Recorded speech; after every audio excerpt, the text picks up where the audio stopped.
Yo, this is Rock Pantilla, the Obubbi bukutte ejjembe mu ggwanga lyettu Uganda wansi ne waggulu. Yes, era nga omusumba amanyiddwa nga Pastor Bugembe y'omu ku abo abaasimatuka ababbi. Naye yavuddeyo n'anyumya emboozi ye era ng'ekyamutasa agamba nti linnya lye lyokka. Omukyala amanyiddwa nga Feather Queen yavuddeyo n'anarratinga story ye. Bwe yali agenda okuba ng'ate abbibwa. Abantu bangi balina stories era nga waliwo n'omukyala naye ayina experience ye bengenda okuba ng'ate mbatuusaako omukadde kano kennyini mwewulirireko biyamba mwe bitaasa mmwe. Oyinza okuba waakadde okuva ku kyeyo n'okyusa ssente zo wali eri ozze na $1 omubbi n'akuwondera. Oyinza okuba nga munange ozze n'ogenda ate owithdrawinge ng'oba watadde ku ssimu mungeremu bidala ate oyinza okubeera wano ku ground oyagala kugenda mu banka oyagala kukola otya. Kaakati mukwano olina okubeera nga oli mwegendereza nnyo. Nja kusaba obeere ng'ate owuliriza emboozi z'abano abantu ate ofunemu ekyokuyiga ki ky'olina okukola na mukadde kye yassa. Wuliriza ate tulabe ki ekiddako. Bannange ababbi bansalako omanyi bino ebya firimu banzijayo bwenti emmotoka bwenti abo waffe mu kikko nvuga bwenti abayayi ne bansongamu emmundu neŋŋamba kati awo nno kaweddemu kyola neetulokoke kubanga oba olowooza bwe ndifuna akabi nga ngenda kufa nga nsaba ebyo biseera saasaba nawunga mukitegeera bannange ate ngenda obbalaba nga tebaliiko abo baana abasinga ababbi baba tebaliiko bannange ngenda obbatunuulira nga buli omu taliiko naye mukama nanyamba omukubbo kanyama bw'ati naddako katini kati nebenjogera abokubbalamu abantegeera omwana baddako nagasokuleke ono si pasita bannange omuyayi n'antegeera akati. Hello guys, banange nzize kubagamba ko bubbi obuli mu kibuga Kampala right now. Things are getting worse guys. Be alert. Bwoba oli mu kibuga bambi. So the first thing when you're in town, don't give your attention to anyone. Actually, I'm going to give you my experience. But thank God nothing happened to me. Because right now I know how to handle such things. Ne waliwo someone atamanyi. I'm going to be telling my story after whatever I want to say right now, okay? So, when you go to town, the first thing you have to do, don't give your attention to anyone. Don't give your attention to anyone. 5 seconds are enough. Okubanga bakubbye nga bakumaze. 5 seconds, 1, 2, 3, 4, 5. 5 seconds. So don't give your attention to anyone. The moment you give your attention to anyone, go owedde. Kibuga ogenda kuvaamu nga tolina kyolina, tolina simu, nga n'okutegeera olabika totegeera. I don't know whether these guys are, some of them are using witchcraft. I don't know, but don't give your attention to anyone. Don't speak to anyone you don't know. Oli ne bwajjanga yeeyogeza, tomuddamu, just move on. Don't even look behind. Withdrawing money in town, guys, withdrawing money in town right now is very risky. Be it a bank, be it a mobile money, be it a, those nice places ngolaba it is a secure place. Things are becoming so bad. Bagenda kugobera from that place, bakugoberere mpaka ewaka mukiwulira ba mad. Things are getting worse. So if it's possible for you to withdraw money ngokyali ene waka oba obeera Salama oba obeera Nigeria, if you can withdraw money before you come to town, do that. Otherwise, be it a bank, bagenda kugobera from the bank, they are going to follow you from anywhere you withdrew money from. They are going to follow you and they will be with you the whole day. Oba you withdrew the money like in the morning at 8, they'll be with you ogende ku mulimu. They are going to stay around ate babeera mu group. Ngabolaba ku videos zetubadde tulaba, they be like 15 babera banji. Then they will follow you, and this goes to people that are driving. Mubadde mulowooza mbu you're safe, but they will follow you nemmotoka yo bulungi to your home. Bagenda ku following at what they do, they follow you slowly by slowly.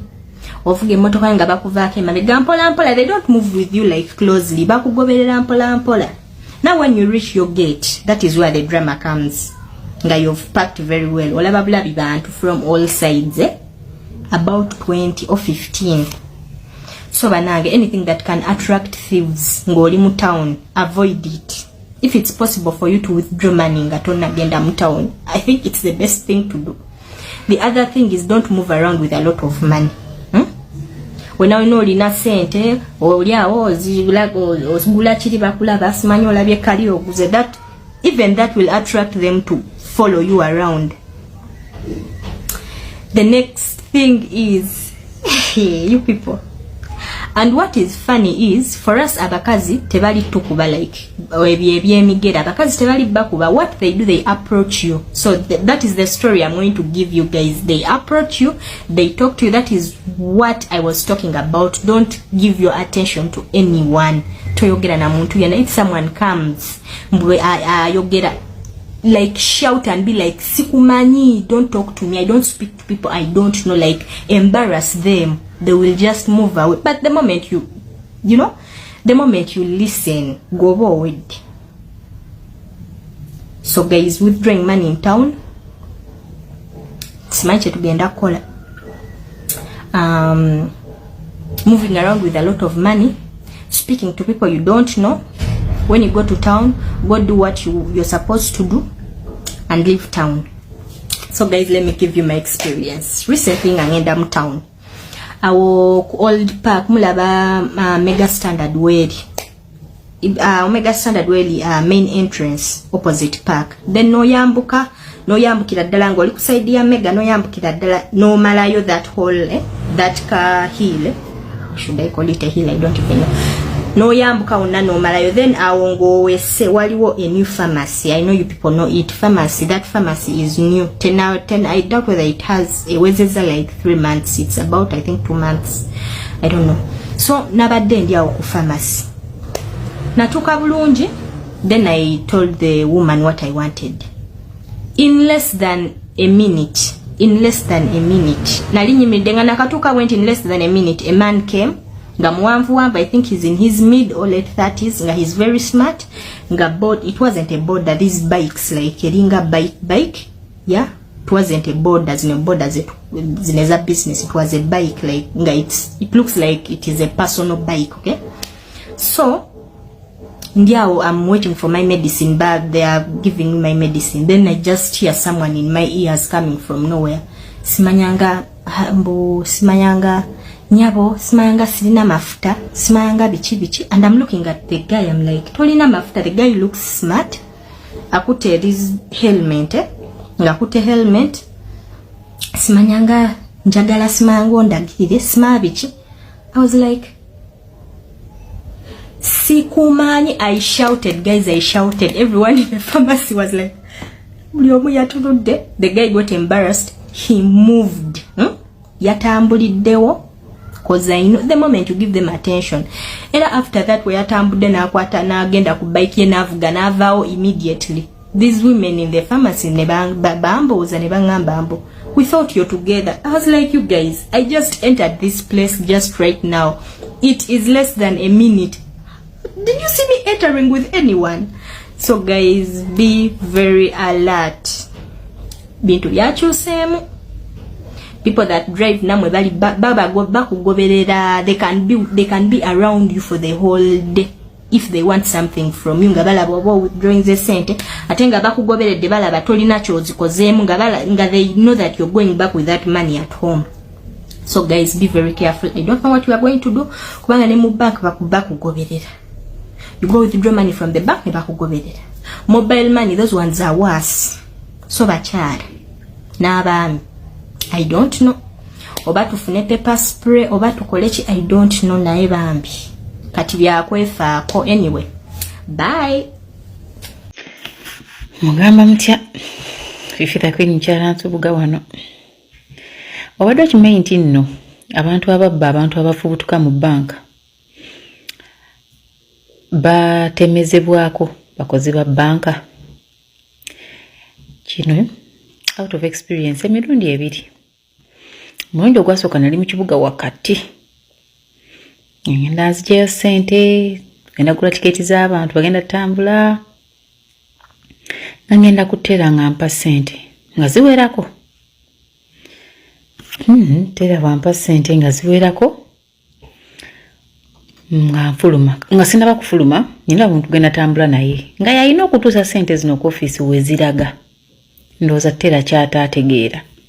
First of all bank eyo eri bize munda kati nga ntambula nga tudda wali bali within the bank nga nkwasa omuntu oli ssente azitwala nga tandika okuzeepapinga paakinga wano paakinga wali ng'abeera steady nga ateekako jaketi ye ng'avuga booda ye ng'agenda ng'afuluma actually yafuluma before me.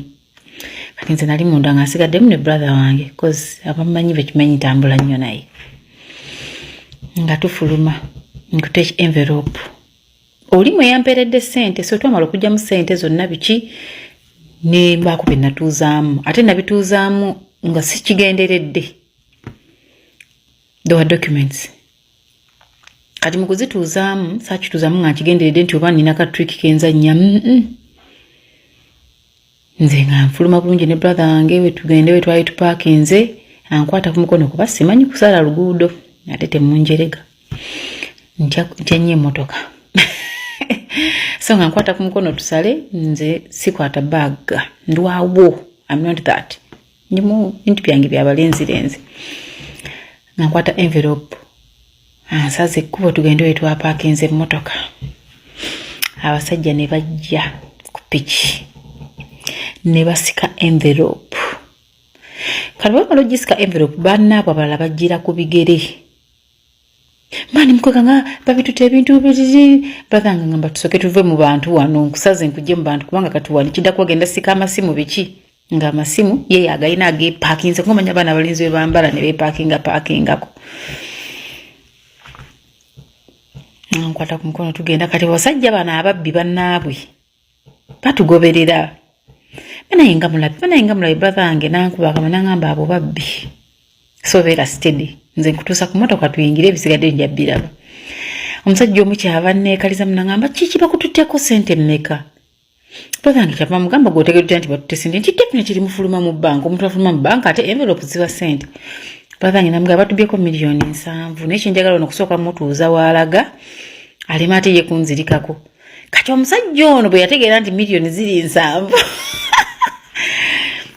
somehow natubulako nabula nagenda ndoza agenda abanje omugabo gwe tugenda mu parking amamembe gaba gakubaawo gwe siba basajja bakozesa maanyi ngaawo nzisabye ensate tebitegereka era nze ensonga lwaki ntya Kampala nina ensonga za Kampala mutiira ddala simutambulamu nga byakwemagaza mbeera emmotoka mbangi sibye galintukako nga bamenye kati munnange nga tutuuka mu motoka nga mugana nga ntekamu nga makipu ekisimuzo ng'afuluma nga tanafuluma nga mbuuza buli kimu okiyina nga mugamba batutte documents za office sente zibadde teziriimu kuba tuziwadde omuntu alina ozitwala endala zibaddemu entono ne tuzeekuba ensawo kati brother wange naddeyo nangamba bano babbi nadde ebweru omusajja nije namugamba ddala zibadde ziwera 7 ne otamanyi namugamba zibadde ziwera 7 era twagala kunoonya musajja okulanga tugenda kusaba footage wa kamera biki noyo n'agenda kati brother wange najja nangamba tuwadde information nfu bagenda kulwanagana ng'ono abanja 7 ng'oli abagamba bibadde bipapula ogwokubiri era nva mu banka naye olwo nali njize nnyo nga nange ngamba kati kino nakitegeera koza tukusooka nali simanyi era n'okuba nti sente twali tulina gwe tuziwadde it helped a lot osanga baali zitutte naye brother wange mugezi nnyo tebaali zitutte teyali nzikiriza tutambula nga nze nkutte ekibaasa ekyo kati munnange nfuluma banka emu ekabalagala nfuluma banka nga bampadde sente ziwera kwaliko okusasula abantu kati abantu benalina okusasula baatambula bajja kubanga twali tusisinkanawo nabagamba nsaze sente zigende ku akaunti yaabwe naye nga akaunti eri foreign okusinziira banka gye nkozesa nga bagamba azijja lwawo tuuka leerere batuwe cash mbagamba mujje nga bajja basayininga bulungi betwasayininga buli omuntu ateekako omukono ne mbakwasa akaabwe kati ono yampa ssente tere yasooka we nayingira mu VIP nenzigyayo ssente natambula nenzira mu kalumu omuli kyali wange kati omuli kyali wange ninamu kyali wange mu banka eyo nga bano mbawa ssente nga gwempa yafuluma kati litwala nze nenfuluma banka nga nina miliyoni 3 naye nga teziri mu kyemberopu kubanga ninako ekyantuukako kati wetwafuluma ne brother wange nangamba envelope eyo bagenda kusika making sure temuli simu nangamba abantu ababba bagamba nti olina ssente baviira ddala mu banka munda obubayi bwe kibeera nti bano ababbi basigala bagoberera nze ayina ekibaasa nokumbe sente zawedde mudda so empadde sente bakwata amakubo gaabwe bagenda nga nze ntuula mu motoka nfuluma banka nga nyingira mu motoka nga tugisiba nga tusimbula kati twambuka nga genda emuyenga miyenga kiyambuka miyenga kireke okwata ekidde ekibuli nga tukwata ekyo mukwano nga tutuuka ku Shell waliwo Shell awo tunywa amafuta mwalimu omuntu omulala mu motoka nga wa security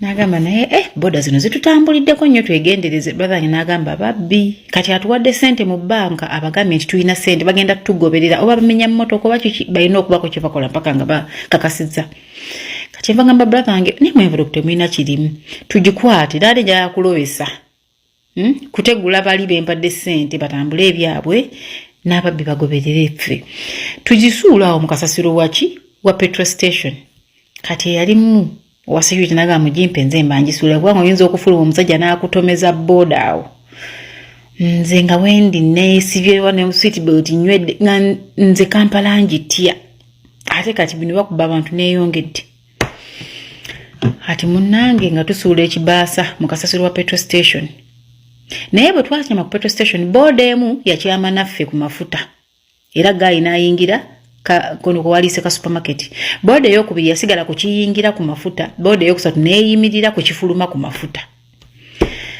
nga bonna tubalaba tumala okunywa amafuta netuyingira netugirokinga enzigi netuvuga netutuuka ku toto wansi kati kuva ku toto boyingirira essomero awo erirya wansi awo kati tuyita bwe tuti mu kataawo k'essomero abaana n'abazadde kwe basalira boda emu netutomera emabega tu naye mu kumalirira twatega nti yatutomera omusajja agikuba kigere teke tu oyo omubbi kati yemu eyokubiri kyeyava jja natugamba omusajja naabayiye ettaala bannange ate tannadduka tannaba kubuuka mwali mukutte nga tannagenda wala netuserengeta etwasooka kuyimirira eyokubiri endala nejanaga omusajja abatomedde bana abaana baboda bavuga bubi netumigira awali ebimuli ku kidde wa mukwana awo wagazi ne bangamba brother inaga tugenda parking nga wano tubakupe bakijjemu enjawulo kati munnange twapaki nga bagenda okulaba avaamu wa security baga bano kyaka tujja kusobola babba netugenda nga nkyakola ku vision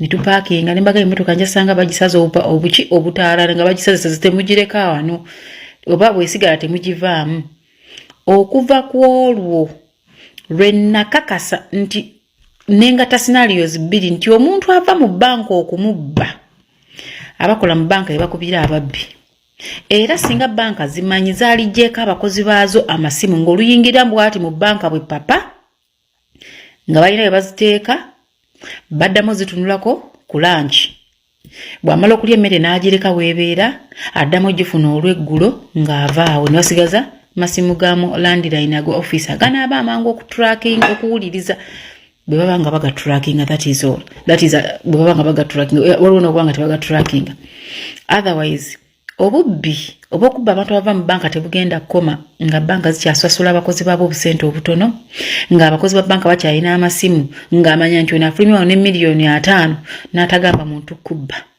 tekisoboka kubanga jjukira abaako n'omutemwa gwe bwe bamala okubba ye ng'alinako omutemwa gwe ababbi abasookebwako bwe tulina okusooka okulemerako bakwate bakozi ba banka abakulira zi banka abakozi bamwe mu bajjeeko amasimu kuba talina wajja kukola communication nga talina simu nze nkubuyidde kati gwe wenna ajjayo sente nyingi mu banka manya terawo yaani mumanye bw'oba ng'onoonya ababbi gw'otandikirako if not muziwanyisenga sente bagoberera avaayo n'ekibaluwa ng'alina sente mulala byebyo ebyange ate munagaasa abagamba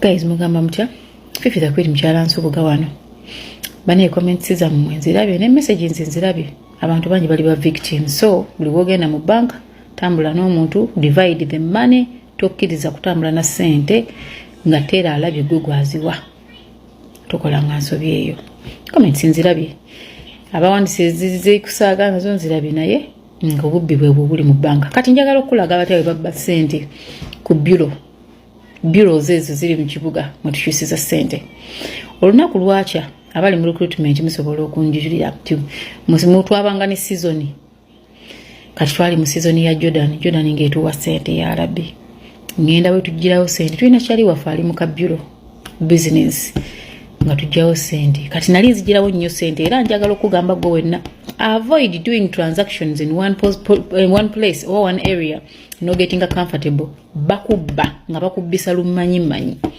ntuuke wakyali waffe njimye sente nga bazibala kati babalanga sente bando newera nti buli bando basibanga milioni 5 ng'omuwala mpita nga tugibala mu kamashini nga wallahi ziweze nga akwata rubber band azisibe nze nga ntuula wali nga nida abalendala ko sente zaali ziwera kakati amala okubala bando bonna nga ndaba nga obuweze apakinga sente azimpa nziteeka mu kibbaaga omwana abaka kibbaaga tuyingira motoka zu asikali wao chali wange mwokyayo ne mwokya ne nfuluma nengenda kati bwe nali nvaawo nali ngenda ku kibuloka bwe njogera ekibuloka bali mu recruitment kibakimanyi tosobola okuba ne ba agents nga 10 nga sente ezo kubali kati nvuga ngende eri ku kibuloka kyange ngende ku kibuloka baba I'll beat you mvuga ngende ku kibuloka wekiri tusotinga abe kibuloka ngenda ne sente ezo tutuuka wali tugwe ku sente tuzibale nga sente zaali ziweze naye nga muka Katonda muggulu we nali nfulumu muwala yabalanga sente nga ndaba ngera nkonfaminga mashini ebaze numiri bando ya milioni 5 nga abaana baddamu bazibala kati omukufe kyabagamba temuzijja muzibando zaazo muzireke nti ozijja oli kyali waffe nti gye kubanga tumumanyi naye ali mu business yemu tho ye yali yafuna eyo business endala naye nga mu recruitment mwali nga gayi mukubire simu mugamba bampadde sente naye bampaddemu ebicupuli ngamba bichupuli mama bize bitya bampita mama kozi mamizo ogolusa mpita mama ati munaye ngamba akanzije oli wanga mugamba ekibuloka we kitula ngajja yavuga ngagwa ku sente ngamba ne kitufu kiri ndi si kichupuli naye sente bazisise zikoze shortage ya milioni 10 ne mugamba naye simanyi batya kubanga bwenyimiridde ku kamashini wali omuwala baze sente ne ziwera nambuza toyina wokyamye konti nedda toyina gwozitumye nti nedda bwembadde bwenvuze mpaka wano nga gaya agwa mu sente nga azibala agendo zirabanga naye akizuula nti buli bando yagisokoolangamu nga akata sente nga azizza mu kisawo nga tulinnya motoka yagamba tuke tuddeyo bwe twatuuka teyanywega abakozi be bambi twasanga bali busy because that place is very busy abaana abasinga bakolerawo bamuwagira nga tuyingira mu kalokalo office ka manager nga atandika okubala sente nga aziddamu nga teziwera nga saako footage nga mugamba oli yankozeeko nga azannya footage nga nnyingira ndaba njoyera n'asikaali babala sente bwe nzija n'azibala nenva ku ttera n'engenda n'entuula bw'abala n'enzija n'enzirayo n'entuula nangamba ide wano mama akoze n'ensobi tobanga wantu awo nga babala sente balina zibala ne bazisibanga olaba kati nze nakola ensobi y'okuba nti wano mbadde nzijjawo nnyo kitegeeza nti omuntu ono yajjanga atubbanga n'okukirealize nga tetukirealizinganga kati ng'azannya ng'agamba ne milioni 10 sente nnyingi omuntu ng'aba asokodde sente z'abandi nnyingi ng'azannya footage we yazannya footage ng'omwana bwe yabananga okubala sente nga ziweze ng'akutte sente okuzambaza rubber band kano ke yeesikangamu bw'ati yazitanga ne ziyiikako ze ziyiiseeko bandi emu yayiikangako eziwerera neyiikako entonotono nti buli bando yajinyenyanga nga olaba basokoola amatooke gano abantu ge baleeta ku mamotoka abwe be bagakulakulako simanya ne bakola enkote ensawo z'amatooke naye kye yakola gayi nawulira nga atidde ng'aswadde n'okuswala baami nagamba yiikala abantu bange benkolagana nabo omwana ayagala kundeetera buzibu ng'alinda bakiranti nga bafuluma nga gaya abakuba akasiba n'akasimu mumpe milioni 10 nga bazibala tatatata nga bazireeta nga ye wenyini gwe yazituma omwana ajja nga mugamba gwe wakoze ku mama nti ye sente za mama zibulako milioni 10 namugamba ati kisoboka nze avudde wano nga muwadde sente ziwera uwavvayo omwana yalayira naye fe abali munda nga tuva kulaba footage twasigala tetukkiriza nti yali wali yalayira sinakwata ku sente nze nazibaze nenzima maybe gwabadde n'emmotoka azisokodde cause definitely zisitambula bwomu ne mugamba mbadde ne brother wange wuuyo era sinayawukanako naye nze nabawadde sente nga ziwera oba olina woziwummuliza biki bosi we namugamba nti omanyi tulina footage tuzannye kamera okakasa tonakwata ku sente z'abandi aga Katonda omuwala yalayira n'agamba bamuzannye footage guvanga ku muntu omubbi ne bazanya footage nga teyeesise namu nti banaye temuzanya temumalayo kaneerope ne batuuka ku point sente we yazisikirangamu kati yazisikangamu nangalo tuwuna asikamu wabula yazinyenyangamu bw'ati ne ziyiika ng'eno akozesa kigere n'azisindika wansi bw'ati kyava amugamba okyayagala nzanye video sinabba agenda bituuka tumulaba ngagamba nze najjako miliyoni 2 sinaweza ku miliyoni 10 n'obuzibu omwana wange mulwadde biki omusaala gwali tegunnatuuka namugamba nga kitegeeza kwata mu sente z'abandi lwaki oyagala okunjawula n'abantu namugamba njagala sente zonna namulaga wa bando esooka yiyo zigwa osindisa ekigere zonna bando n'azimulaga namugamba teeka wano sente z'abandi nga bagenda baleeta kasawo kebe bambi nga bajja mu sente nga bagenda babikola lwaka bokisi ndoza bateekamu zino bando nga batereka sente nazo yali asonseseyo nga bazisikayo kati omusajja ono nampa sente nze nengenda kubanga kyali waffe tetwabyongera walala tetwabiyisaawo naye nasigala neebuuza neŋŋamba kati ono omwana bbanga kiri atubbidde kuba nze muntu yakimangawo sente nga nnyingi nga ntuula wali n'abala abalamu nembiraba nininda mbw azigatte zonna nfulume kati imagine bw'aba asse miliyoni 10 ku muntu omu n'otakizuula n'asikana endala 10 ku muntu omu n'asikana endala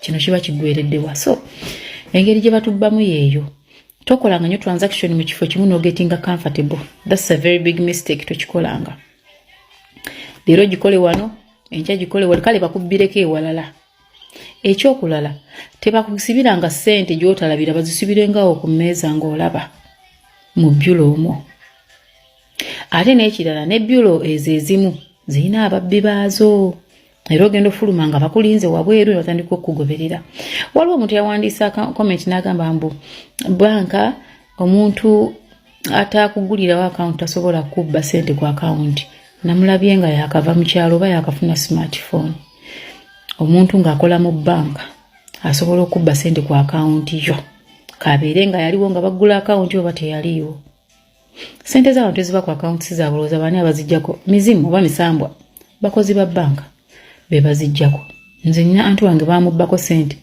ne tukubira banka ne tugiwa ennaku twakuba lwakutaano ku mande ne bazizzaako sente naye omuvubuka yaggyeeko sente ze